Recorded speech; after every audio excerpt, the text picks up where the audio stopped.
Southwestern Europe, home to some of the most famous and influential nations on Earth, beautiful Mediterranean beaches, and even some interesting microstates. Today, we're going to learn a bit about each country in this region and what makes each of them special.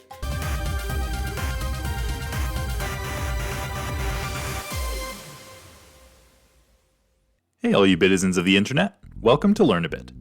So first, I want to say a real quick sorry for the gaps between my videos recently.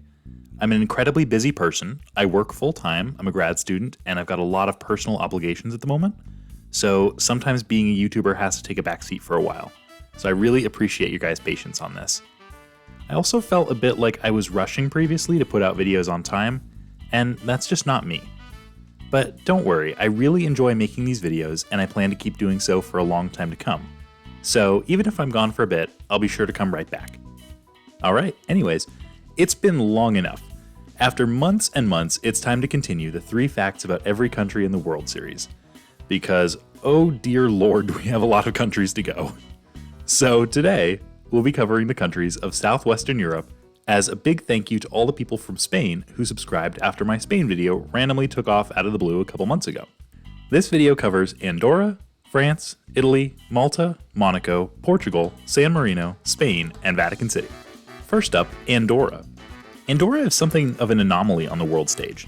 Essentially, it's the remnant of a medieval feudal Europe, an agreement brokered between a French count and the Spanish Bishop of Urgell, in which they agreed to share power to run this small mountainous country, a situation known as a diarchy. Today, although Andorra is primarily run by a parliament, France's prime minister serves alongside the Spanish Catholic Bishop of Urgell as co-princes of Andorra. This arrangement interestingly technically makes the French prime minister an elected monarch, elected to rule Andorra by the people of France. Andorra is also an extremely popular shopping and ski resort destination and receives an average of 10 million visitors every year, almost 130 times its population. The country has actually never had its own currency. It previously used either the French franc or the Spanish peseta, and although it is not a part of the European Union, it currently uses the euro as its official currency. France. France is one of the main cultural powerhouses of Europe. Its language spans the world as a major global lingua franca, and its cultural exports in the area of cuisine, fashion, art, and so much more are now global cultural cornerstones. France is well known for its many former monarchs, as well as for decapitating one or two of said monarchs, but what you might not have known is that one French king might actually hold the record for the shortest reign of all time for any monarch ever. Louis XIX, or Louis Antoine, ascended to the French throne in July of 1830 after his father, Charles X, abdicated. Louis would only be king for about 20 minutes before abdicating himself in favor of his nephew. The French are also famous for their love of their language, and for critiquing those who speak it poorly. In fact, the government has mandated that, legally, 35% of all music on radio stations in France must be French language music. France has also produced more Nobel Prize winners in literature than any other country on Earth, at an astonishing 15 wins. France is also quite famous for being a romantic destination, but be warned, it's actually illegal to kiss on train station platforms in France, a law which was implemented to stop trains from being delayed by loving couples. Italy, another cultural titan of Europe, is the proud inheritor of the legacies of the Roman Empire and the Italian Renaissance. Italian cuisine seems to center around the tomato.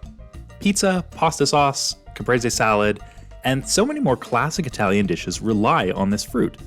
However, the tomato is actually from Peru and only arrived in Italy in the mid-16th century, leaving one to wonder in horror about what Italian cuisine in those dark ages before the tomato's arrival must have been like. Speaking of cuisine, it should come as no surprise that Italians love their pasta. In a survey, 63% of Italians answered that they eat pasta every day or almost every single day, and the average Italian consumes 23.5 kilograms or nearly 52 pounds of pasta in a single year.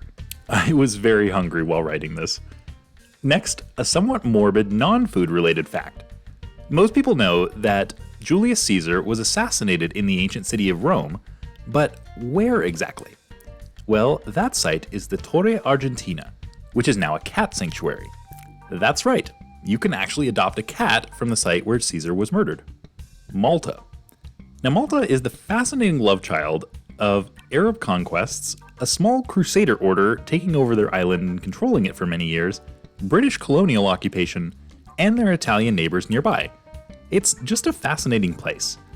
Their language, Maltese, is actually descended from Arabic, making Malta the only country in the European Union that speaks a Semitic language. The island nation is very picturesque and is frequently featured in film. For example, you might actually recognize several locations from Game of Thrones, such as the place where Daenerys and Khal Drogo were married. During World War II, Malta was a British territory which survived constant bombardment by the Axis powers. However, it was never conquered, and for their bravery, the entire nation of Malta was awarded the George Cross by King George VI. The tiny 2 square kilometer state of Monaco is synonymous with wealth and luxury, especially with gambling at its Monte Carlo casino. Famously, 3 James Bond movies were filmed in said casino. The country also plays host to lavish events like the Monaco Yacht Show and the Monaco Grand Prix. It's often called the billionaire's playground, and in fact, around 30% of the population of Monaco are millionaires. But they don't have large, sprawling estates. Monaco is actually the most densely populated country in the world, as well as the second smallest. And don't even think of pulling off any heists here. Monaco also has the highest number of police per capita of any nation in the world, with 515 officers for a population of just over 30,000. That's almost 2 officers for every 100 people. Portugal is a nation defined by the sea, and one that punches way above its weight class in terms of culture and historical importance. Its language spans 5 continents and once ruled a naval empire that spanned from Brazil to China. If you've got a bottle with a cork around you right now, there's a very good chance that that cork comes from Portugal. Around half of all cork in the world is actually produced in Portugal. And speaking of bottles, Portugal is very famous for its wine. You've probably heard of port, which is the national drink of Portugal and is actually named for the Portuguese city of Porto. However, it is also the only country in the world to produce so-called green wine, which is not a separate type of wine like red or white, but rather it refers to a style of wine production from a special region in northern Portugal. Here's an unusual one. Did you know that the record for the world's largest omelette is currently held by Portuguese chefs?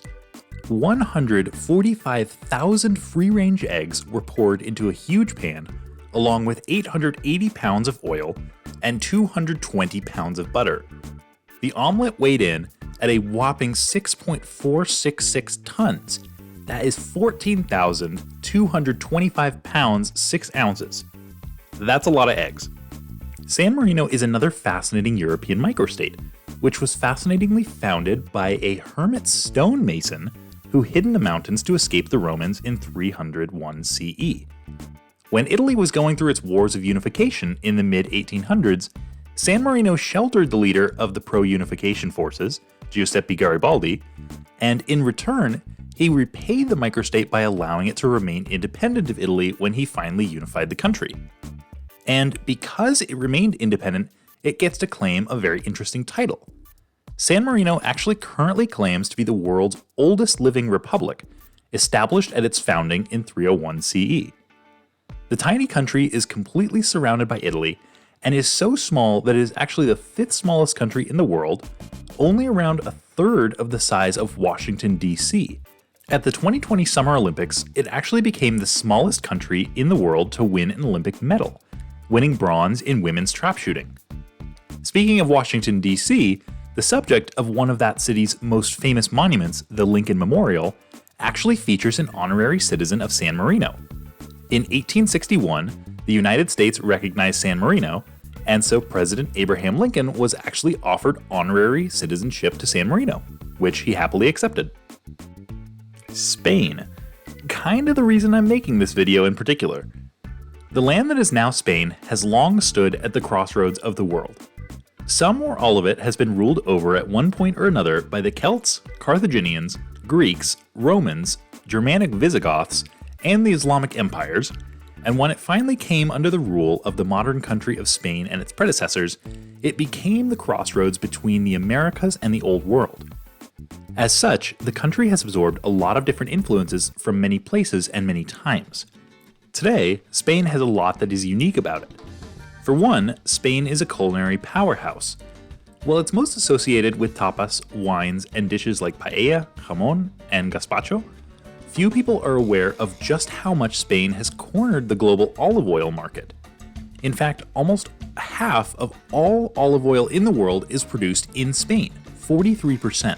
And that's actually not Spain's only incredible culinary curiosity either. It's also a land of impressive restaurants.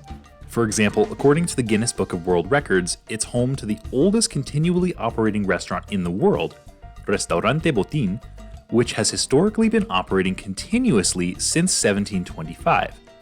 What's more, on the island of Lanzarote in the Canary Islands, there is a restaurant which has harnessed the power of a volcano to cook its food. That's right, you can get your food cooked right on a lava grill. Spanish culture is much more than food, however. The country has a lot of fun and unique traditions, and world-famous festivals like the running of the bulls in Pamplona, or La Tomatina, an annual food fight in the town of Buñol, where participants hurl tomatoes at one another. But it also has a few smaller traditions you might not be aware of. For example, in Spain, as in several Latin American countries, there is no tooth fairy. Instead, Spanish children put their fallen out teeth under their pillow for Ratoncito Pérez, and this little mouse character will give them money in exchange for their tooth. They also have a unique tradition for welcoming in the new year.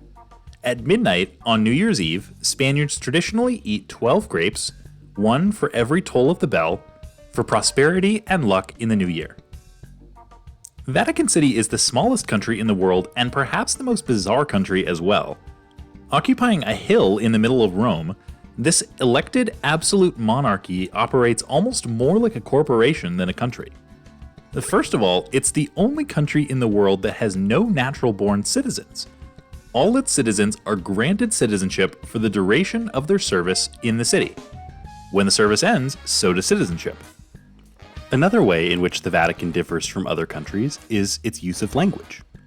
While Italian is used as the lingua franca and as the working language of many government functions, it's not the only language in regular usage.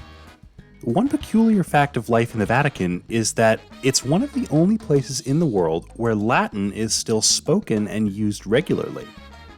In fact, up until 2014, Latin was regularly used as a language of government business and was used as the working language of the Synod of Bishops, which is sort of like an advisory council to the Pope. It was replaced by Italian from that year onward, but it is still the official language of the Catholic Church, and much of Vatican's publications are made in Latin. It also famously boasts ATMs that allow Latin as a language option, just in case they get any ancient Roman tourists needing to withdraw some cash.